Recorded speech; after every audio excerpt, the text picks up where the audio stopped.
I thank the organizer for giving this opportunity. Every year for DDS, I get a chance to update my lectures and come out with something new.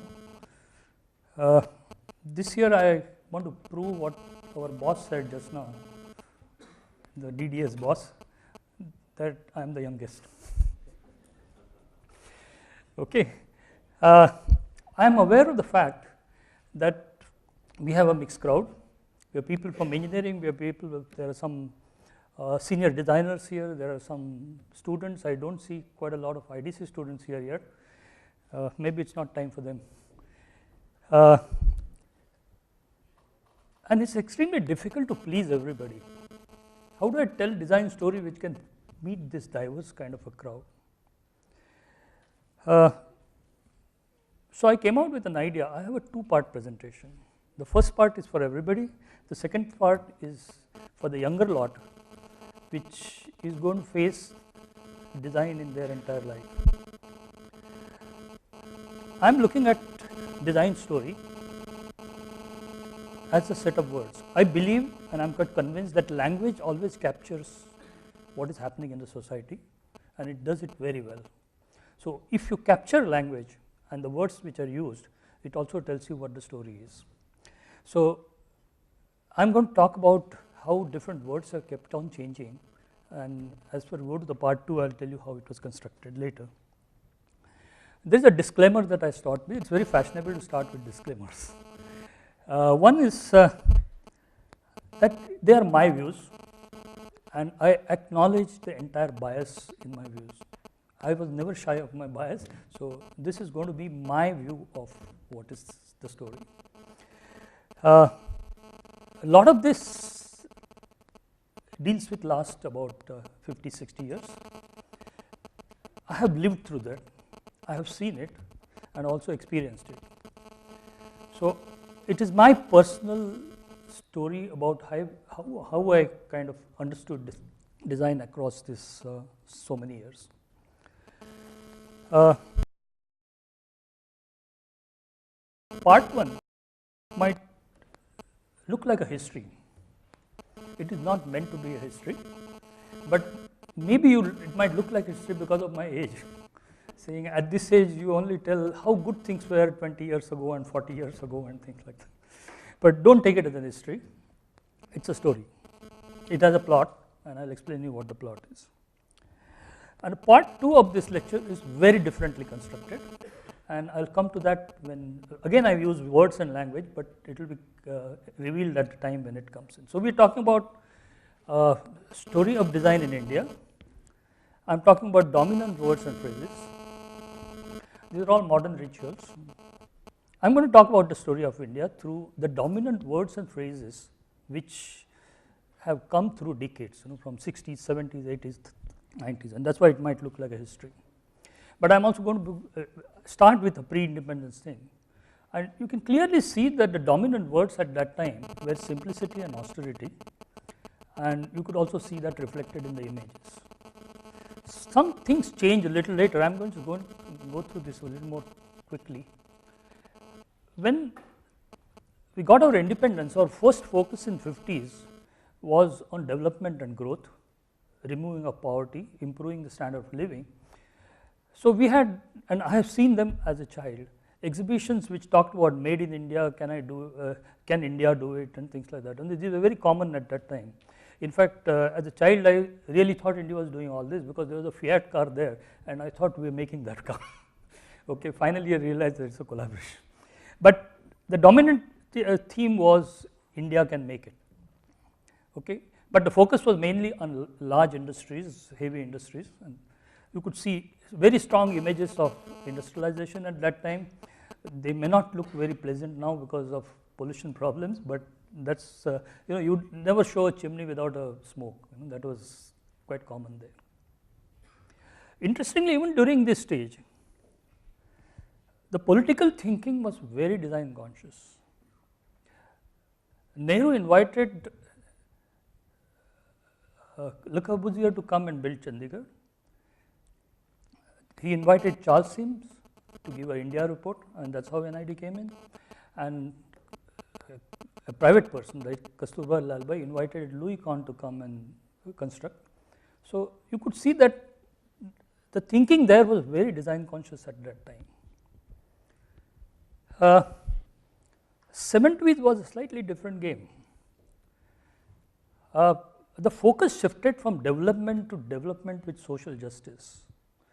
According to me, it was intellectually the most vibrant decade of my life. Lot of thinking that came during 70s.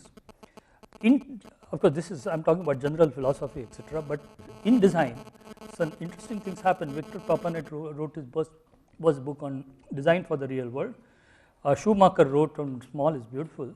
Then there was a Club of Rome that came out with sustainability, first kind of writing on sustainability and resources. And there was also a seminar on design and development. So you could see that things were slightly changing. We were looking at what is social justice, what is development, and in fact most of the philosophers wrote very well on the relationship between the two. The thought was to challenge the ideas of development through focus on design. We can use, and most of us were concerned with using design as a tool for development. In fact, you see some of the IDC projects at that time, they were very different. Okay? For instance, one of them is a nailing machine which saves a lot of labor when they create boxes. Then there was a coal chula and there was a game for rural development. These are the kind of projects that were very common. And a new word got coined, and that is a barefoot designer. Okay? This was very common in 70s, that what could have a barefoot designer working with NGO and creating very interesting products for people. The designer looked like this at that time. Any similarity with the speaker is accidental. Okay. So this was very common that we were looking at what we could do for villages, and we were looking at what one calls an India-centric approach to design.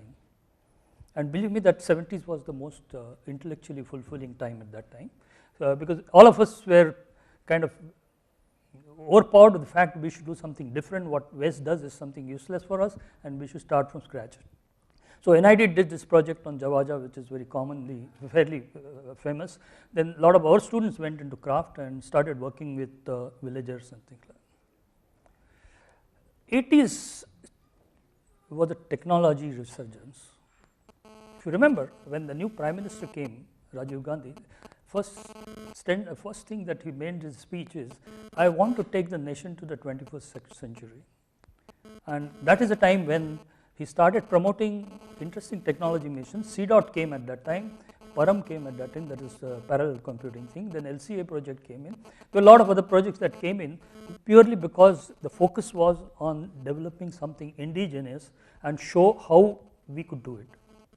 So it is somewhat back to what was happening in 50s that time. So the age was for technologists and technocrats. In fact, I remember a television interview in Sam Petroda.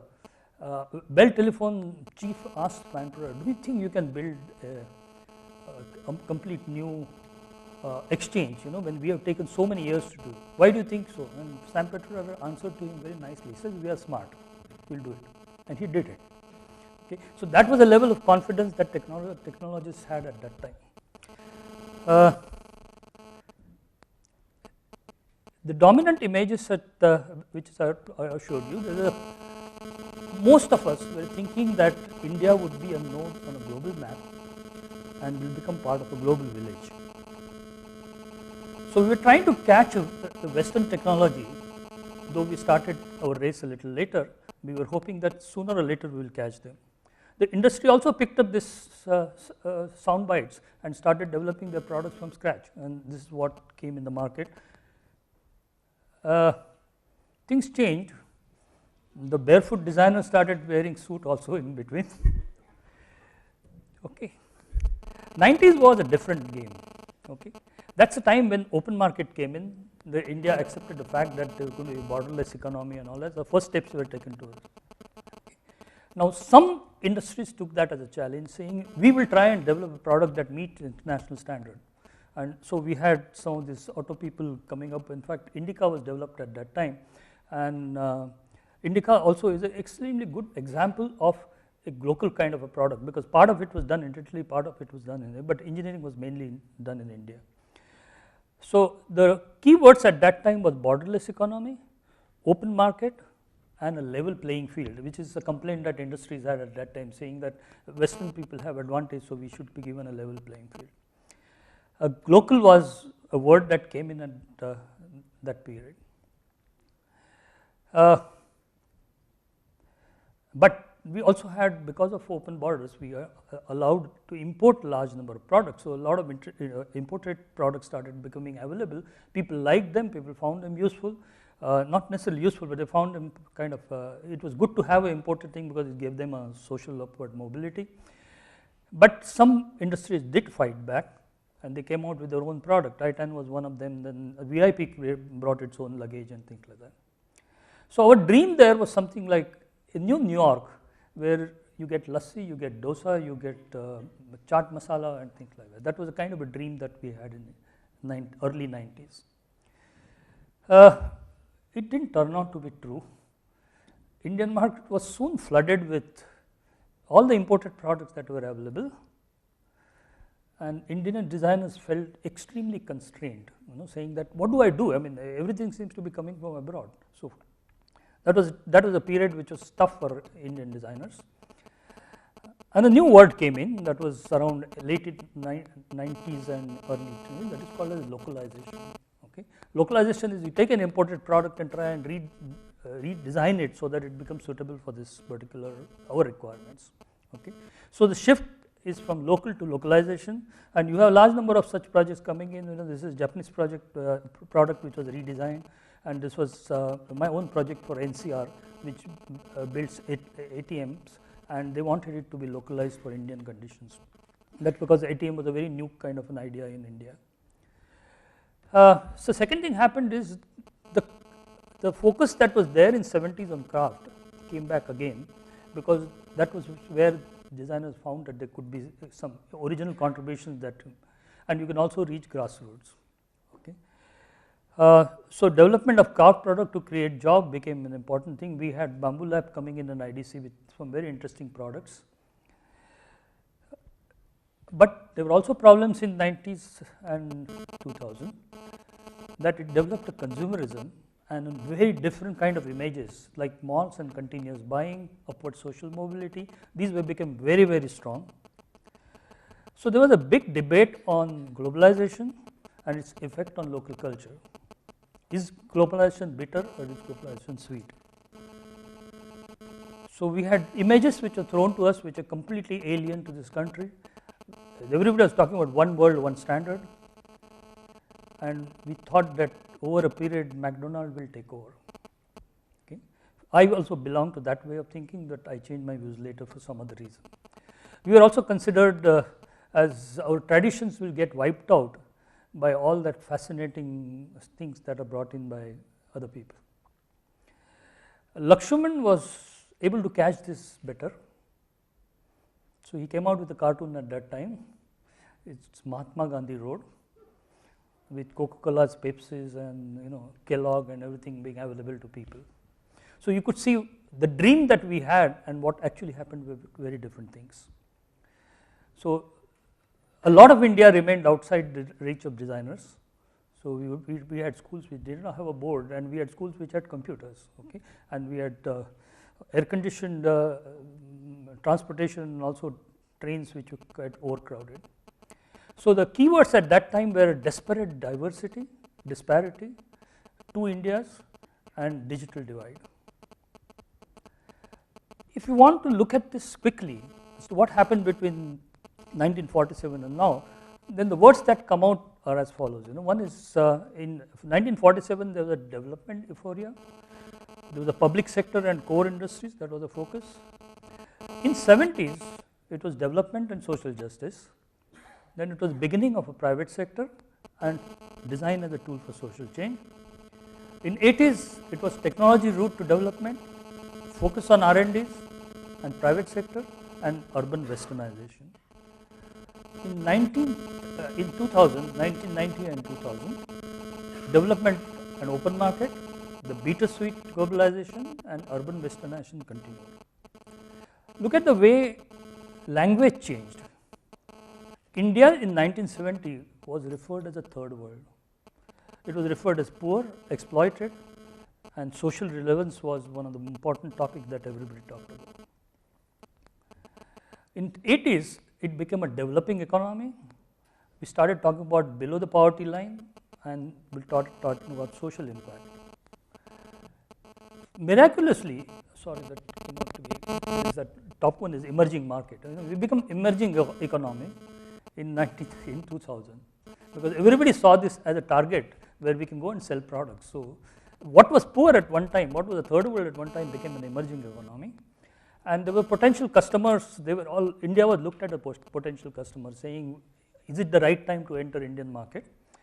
And all the social relevance, etc., became a CSR story, that you're actually looking at using part of fund from companies to do CSR work. So, there was no serious reason, you get rid of your guilty complex and just do that CSR work and then have the profit for the rest of it. That brings us to the end of part 1. It was created using old methods, okay? And I presented my views which were developed slowly over a large, several years. Now the question is, why did I stop at 2000? And let me explain you why the second part is so very different. From 2000 onward, there was a complete paradigm shift, and a lot of us are yet to catch with it. For instance, there is what is called as the informationalization of society that started around late 90s and 2000. ICT versus brick mortar, ICT with brick mortar suddenly changed to ICT before brick mortar. And this has tremendous significance to the way you design, but we still haven't been able to grasp that difference at all. I believe there is a future in understanding what happens when ICT reaches before the brick and mortar industries reach, which would mean that you would have a digital connect but not the roads. And I see this as a great opportunity for design and technology. But that is the topic that I discussed in the last DDS presentation, so I don't want to touch it. Now, I want to go to something else, and that is, can I reconstruct this story using a new age paradigm which is very, very common now, and that is something which I continue to believe in words. I continue to believe that words will tell the stories, the phrases will catch the history or the development of design. So, all I did was, using Facebook, I asked all my friends to select 3 words or phrases that captured the spirit of design and design thinking.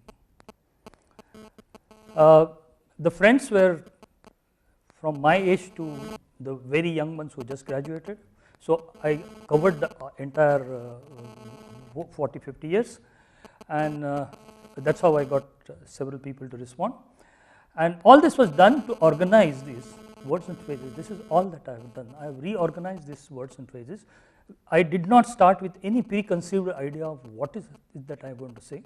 I thought, let us accept new age the way it is and look at these words and see what they tell me. Okay? So, this is a slightly different way of doing things, unlike unless the first part was designed with certain intention, certain thinking, certain philosophy. This was not done that way. Okay. I landed up with about 180 people responded, and instead of 3 they sent me a lot more, and I was completely flabbergasted by that, because I did not know what to do first. There were just too many words that came to me. So, I put them on a piece of paper and cut them and tried to spread them on the paper, on the table, to try to see whether I can make any sense out of it. So, actually, in the second phase, I am acting as a face for so many people who wanted to say something about design. So, that is what the second part 2 is about, and all that I am doing is to try to make sense on their behalf. So, this is what my tools were for the second. I am going to raise a series of questions and show how things have changed and how words reflect that changes. So, the first question that I am starting, how do designers study users? I am a product designer, and my studies of users should be seen in that context. Okay. As far as we studied users through observations, through interviews, activity analysis, ergonomic analysis, point of view studies and all that. In 80s, the word user got subsumed into a bigger word called stakeholders, right? And then we had user stories, use cases, contextual inquiry, mental models, affordances, cultural probes, and mannequin ergonomics. Post 2000, we replaced users completely by personas. So the user is completely absent. You recreate a user through a persona. We had scenarios, and we had focus changing to experience completely. Okay. So we are talking about multisensory experiences, immersive, end-to-end experiences, and so somewhere, if you want to capture this is how I captured it. The focus shifted from a physical user to a qualitative understanding of a user to a cognitive understanding of a user. And the second is actual user to an imagined user, reconstructed user through personas. So that seems to be a shift that has occurred in the new age. How did designers analyze? Look at 70s, there was activity analysis, need analysis, and so many things. A very serious effort and a lot of time was spent on analysis. 80s and 90s and subsequently, we seem to be interested in mapping everything. Okay, so we have perceptual maps, we have opportunity maps, we have mind map, you have trend mapping, you have, but there are also cognitive walkthroughs and there are also affinity diagrams. In post 2000, we have more maps, aspiration mapping, empathy mapping, journey mapping, which came from service design and things like that. So if you want to capture that, the change seems to be from perceptual to cognitive, that is the way we analyze, and spatialization of data, that means the data has to be put in some form of diagrammic form in order to understand what is happening. So the tools that were used have changed because of the maps. How did designers approach product form?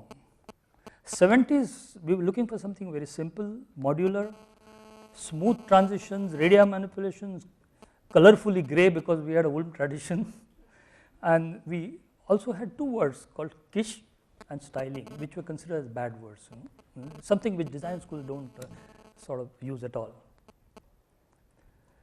80s and 90s, you had different words. We started talking about identity, we started talking about visual noise, that comes from information theory's influence on it. Style guides, we had design language, we had product semantics. So there seems to be a lot of theoretical work that seems to have gone in the 80s and 90s.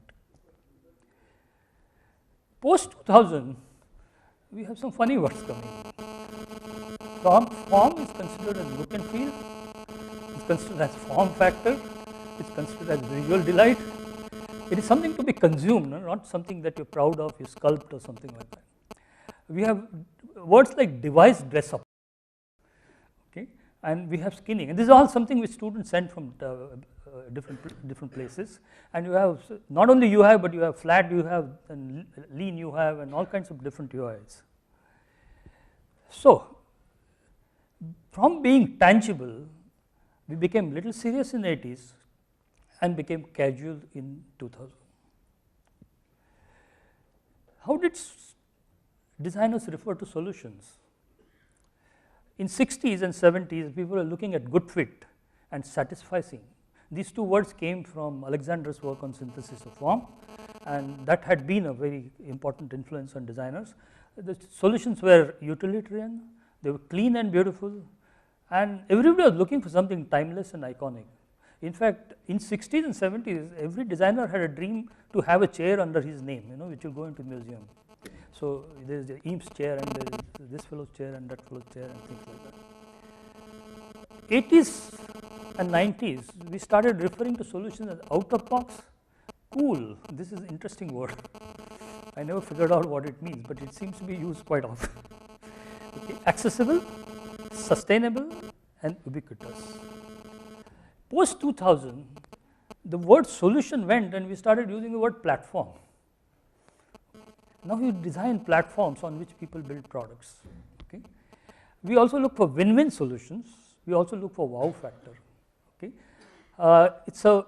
Another thing is minimum viable product. It's another thing that seems to be becoming popular. You're also looking at user delight. and you are looking at versions like 1.1, 1.6, etc. I will come back to versions a little later, because this is very important to see that aspect of it. So from being good, we seem to be being interesting. From being revolutionary, we seem to be becoming evolutionary. That's why that 1.1, 1.6 seems to be coming in.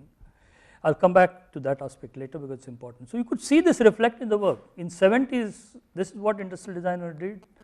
In 80s, this is what industrial designer did. And in 2000, this is what industrial. You can see the complete change in images. So you can see the way form was treated, the way design was handled. Did the design process change? In 70s, we were looking for very systematic design, very analytical, slow and sure. In fact, there used to be a chief designer. If you look at Jones' book, there's always a chief designer there who sort of dictated what should happen then. Okay. 80s and 90s, that thing changed completely. We had trans and multidisciplinary teams. The team became the issue. That design is always a team project. You had multi-locational teams that came from software, and you had heuristics, you had participatory design, you had partly outsourced design because some of the work gets done in China and other countries, and there's also concurrent design. So design process seemed to have changed, but the major change came again in 2000 and post 2000. The social media became important, and you could use social media for design. This is the way I'm using social media for constructing this lecture. Crowdsourcing became important, co-creation became important, design patterns became important. Design patterns come from Alexander's pattern language, and now they are returning in a big way. And agile process became important. I believe we have not understood agile process at all in product design. It's very common in software, but it has a lot to do with versions. I'll come back to that a little later. And there's also another word that somebody gave me. This is called Jhatak design. Let me do it quickly. So, non-hierarchical teams seem to be the order of the day. Systematic but instant, consumer to concepts to consumer, and crowd and data driven. These seem to be the kind of words that dictate, that tell us what's happening in 2000. I tried to use social media. I've been trying to grapple with it for quite some time now. I teach game design, and I use social media in game design. We have a page on game design in IDC's on IDC page, and we tried to see how social media can be used with purpose. So the conventional user feedback can now be taken on a social media. I mean, I believed at that time it can be taken on social media. And agile process is something which we use in game design. You don't start with an idea, you just start being in the context and start designing and start experimenting yourself. So maybe for game design it's a very useful thing, but I believe it's also a useful thing for product design, particularly with rapid prototyping coming into picture. It seems to be a very easy thing to do, but we haven't accepted that at all. So coming back to have design process change, we were looking at finding user needs, analyzing, then incubate, ideate, mock-ups, mood boards. These were the kind of common words that were used. In 80s and 90s, the words needs and things changed to specifications, and that also got shortened by specs. Okay. And we also started looking at iterations. We started looking at idea pool, inspiration clinic. These are all words sent by people, not mine. Okay. Low and high fidelity solutions, and soft prototypes, and deliverables. Solutions became deliverable rather than a product, an object. In 2000, we have quick and dirty prototypes. We have continuously evolving product like version 1 to whatever 1.1 to 1.2 and 2.3 and all that. Initially, I sort of looked at it as Microsoft's way of dealing with the market, to introduce a product first, get it going, and then kind of improve it. But it has a strong relationship with agile process, and if you look at it, it makes sense that the new age design should be done that way and not that timeless, slow and sure process. So from slow and long lasting, we went to iterative and evolving. How did the scope of the term design change? Design was very object focused in 70s. Okay?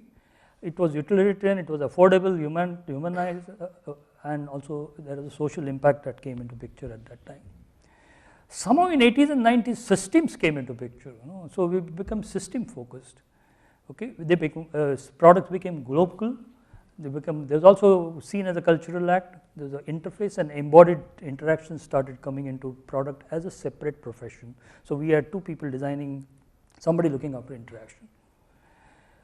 In 2000, products became platforms.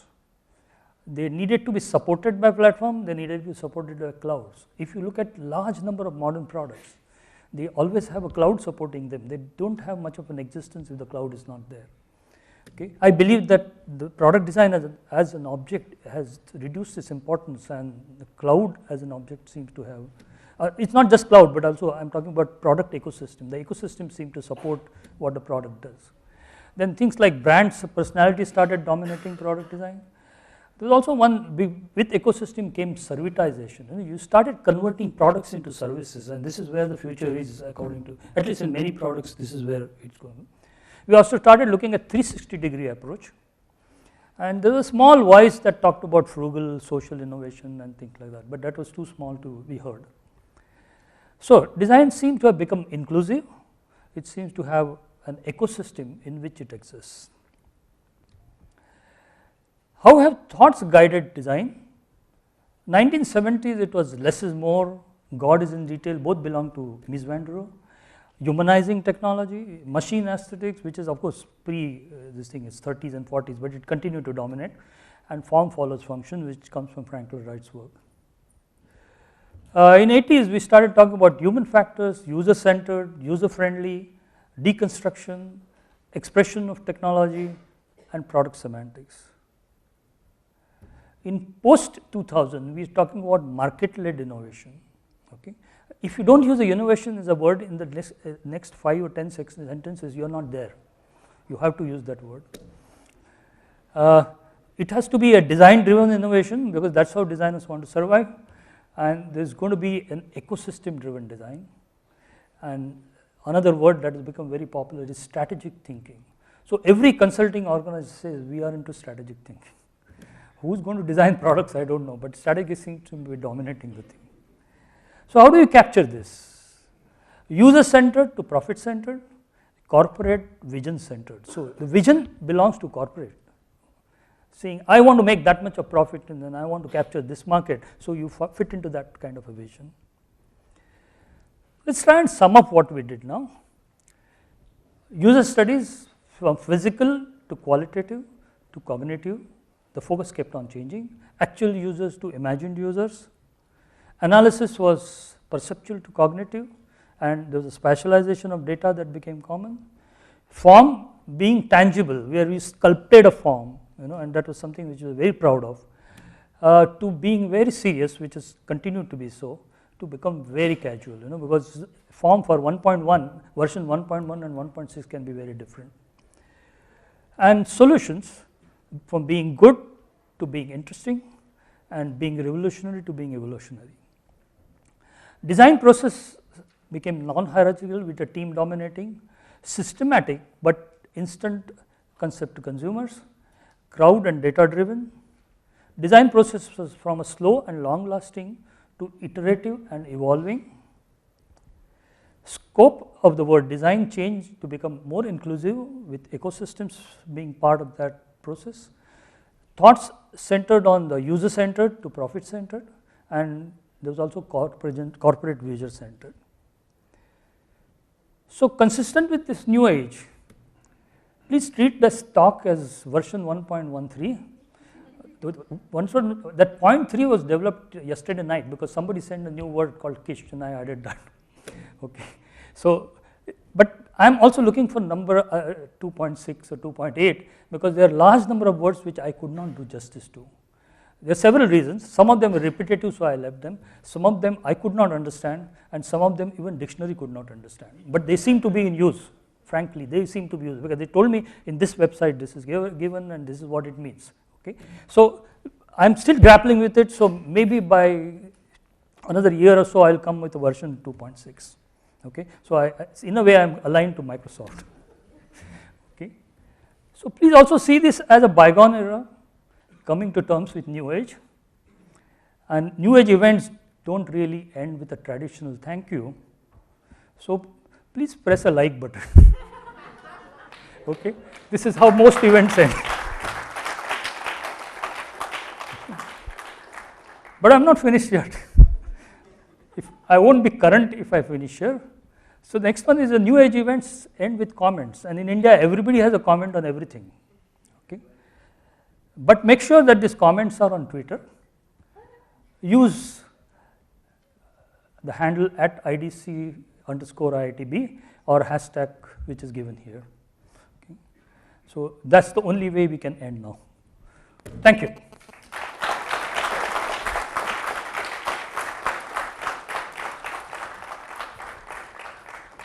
Is there a question and answer? Is there a time for that? Or? Be careful in asking questions because the words were given by somebody. Yeah, you will speak a little louder. Yeah, one of the words I was anticipating was this new age word, jugaad. Jugaad, that is that Jatak design is part of the jugaad. I had to club them because see 200 people sending about 5 to 6 word average. So I had to, I mean some of the nuances are lost because I combined them together, but it was there, jugaad. Hi. Did you translate all the words into English, or did all the words come to you in English? And I ask this because, again, there's a framing of design as a sort of imported practice, and so I'm actually wondering if the discourse still around design happens in the language of English, as opposed to the multiple other languages in India that could happen in. Could you? So my question is, do the words all come to you in English? So did people respond to you in English, or did they come in other words as well? Yeah. About 15 years ago, I did a small experiment of asking people to imagine things where objects were mentioned in their local language as well as their English. And believe me, the imagery is so very different. I'll just give you an example.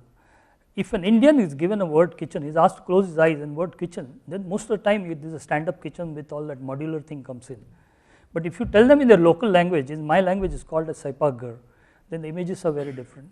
I believe if we had taught design in a local language, we would have had a very different kind of an output. And I have written on it, there's a paper which I published on this altogether. But that has not happened. English seems to have taken over, and the words that came were English. So maybe if they were local, my lecture would have been different. It's completely driven by those words which are sent by people.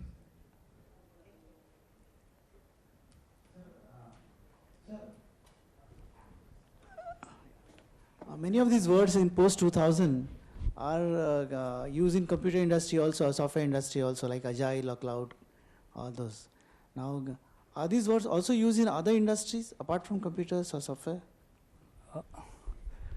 Actually, my experience is limited to certain kinds of products and industries.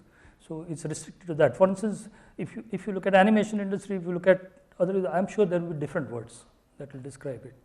So I'm just looking at product industry as my focus. I'm sure it will be very different in other industries, but I'm completely convinced that language always captures these changes. So it's good to sort of pick up these. Sir, I have a question. Of course, you discussed the history, and of course that interesting. How the design concept and application will change next decade? How? Design and its application will change in coming decades. Like next decade? Yeah. I have not thought about it because I'm not going to be there. No, I'm serious about it, but I think we need to think about, I don't have a clear idea about it, but I know that agile process will definitely become a more common process to be used in design. Rapid prototyping will come in a big way, and second thing is rapid prototyping, machines becoming desktop on the users buyers, you might be able to deliver things. Already they are thinking in terms of delivering food that way, so you deliver a food by giving a machine to that person. So things are going to be very, very different. Okay, but the reason why I have not thought about it is I am not too much concerned about that. My focus has always been on grassroots, and that is where things have not been as good. And that's the reason why I am looking at informationalization, because if ICT goes before brick and mortar, I still believe that there is going to be tremendous opportunities for us to change the path of development, and that has been the focus that I'm currently looking at affordable housing as one of my area for the last 4 or 5 years, and I feel that there's a lot that can be done at that level. Sir, in 70s and 80s we had a concept like use and throw. Now we have a concept of throw and reuse. Yeah, Where are we going to head further? I don't know, but it's good that we have that revised concept now, no? Throw and use, because the resources that are depleting are so high. In fact, in building industry, Will it be on that part the design will move that? it will. In fact, I know in architecture it is happening. In fact, there is a tender that was floated in Delhi, which actually insisted that nothing from the side, there is an existing building which needed to be redone, by pulling down. Nothing from the side should move out. You cannot take rabbit out of out of that site, so you have to find a way of reusing it, and that was the basis of a tender. So I am quite confident that this will happen in many other fields. In coming years will the design It will change happen. like that? It will happen. So, Professor Atmankar, my comment is in response to the question that came from there, you are working in language. Since the whole structure is in language, I had sent you an input on that. I just went back to look what I had sent, and I had sent you 3 English words, which were used very commonly at NID. They were Bakwas Committee. Yeah. Now this whole charcha business of design, the way to go, how to go. Second is problem kya hai? I know, I And remember the third that. was chalta hai. Chalta hai. This is dominating in the country. Everything is, arey 19-20 ka farak hai, Correct. This is Delhi word, specifically when you go to exhibitions. Wait for version So, but- 2.6. No? Pardon? Wait Which for version? version 2.6. It's an evolving process. So this answer to this is, while English dominates, there are many more terms which are very local. Like we had this radii manipulation exercise. So you have the new word called corniture. What? Corniture. That is radius on the edge is, on the edge. That's a radius, but when you do a corner, it's a corniture. So like that you have many compound words which will emerge. In fact, I have a collection of words which are very interesting. They don't exist in, first I thought I'll go to the dictionary, but they don't exist in the dictionary. Then I asked them and they sent me the meaning of it and references saying in Wikipedia is mentioned, in this it is mentioned. They are very interesting words, so I still need to make sense out of this. I think in the next version they will come, new words will come.